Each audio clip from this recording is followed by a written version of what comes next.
Welcome to Purdue Extension's Community Leadership Program session on economic development and quality of place. In this video, we'll explore some of the evolution of economic development approaches as well as tools for strengthening the quality of places we call home.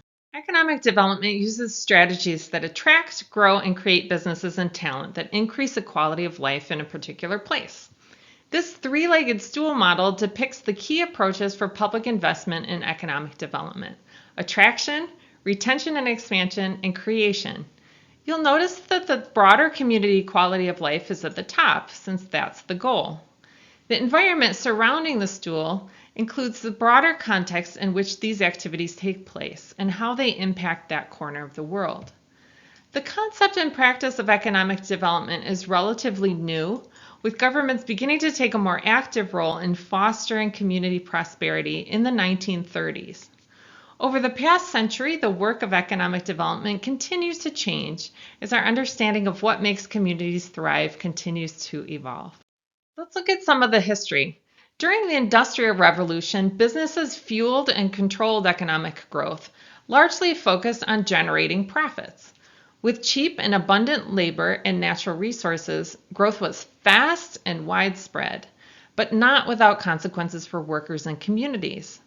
To stem the devastation caused by the Great Depression, the federal government began to take a much more comprehensive and active role in economic development investment nationwide.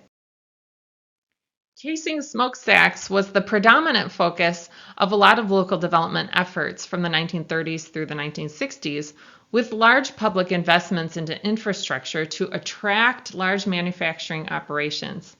This idea of business recruitment as a way to save struggling community continues to loom large in the American psyche, with many communities, maybe even yours, investing a lot of time and effort into courting the next big company. We continue to see a lot of tax breaks and infrastructure investment under this attraction model. This strategy can bring growth. However, in practice, it often invites a host of unwanted outcomes as well, such as companies leaving when the incentives end, the number of jobs falling shorter than promised, low wages, and environmental degradation and pollution, as well as corporate profits leaving the local community. In the second wave of economic development, beginning in the late 1970s, emerging research challenged the belief that most jobs were coming from big businesses. On the contrary, most job growth was actually coming from small and medium-sized businesses. In response, state and local governments began to shift resources towards supporting existing and new businesses. Business retention and expansion programs emerged as an effective economic development strategy. By engaging in conversations with local businesses, leaders can gain insight into the kinds of public policies that support local businesses without undercutting local quality of life, such as good schools, healthcare, childcare, good roads and infrastructure, clear and fair regulation, and taxation policies. Building a climate of support for entrepreneurship often includes access to training, access to capital, and networks of people to help navigate challenges and opportunities. Investing in entrepreneurship is the third main strategy in our three-legged stool model. The third wave of economic development arose in the 1990s in response to globalized markets and communication. Supporting public-private partnerships across economic regions allowed clusters of industries to thrive by reducing inefficiencies in the supply chain, connecting talent, and reducing competition among neighboring communities. Public investment strategies under this approach include regional planning, leadership development, fostering networks, and funding data. The broader focus on systems thinking and the full complexity of quality of life issues leads us to the fourth wave, which is sustainability. For many communities, creating sustainable economic development is the new goal. How can we foster shared prosperity in a way that preserves key features of our community's history and values? Sustainability takes into account economic, social, and environmental impacts of development, broadening the vision of a thriving community. One framework that you'll explore a little deeper in your leadership session is the community capitals model. This model describes community strengths and assets in different categories.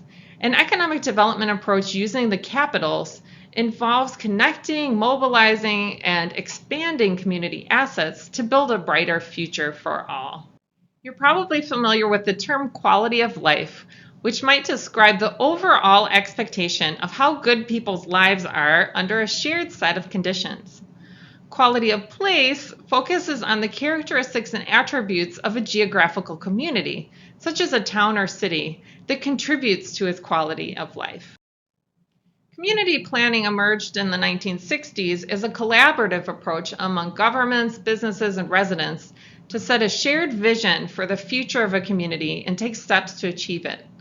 Placemaking refers more specifically to public spaces, such as parks, community centers, etc., and how communities can improve their quality of place by creating and enhancing their public spaces.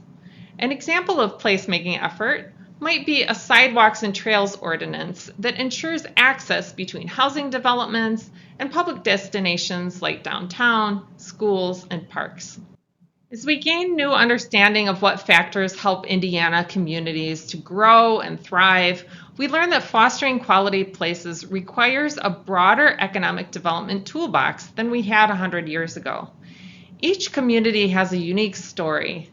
As a leader, you can help engage your community in shaping the next chapter of its story. How will we ensure that this place will be one that our children's and our grandchildren's generations will want to call home?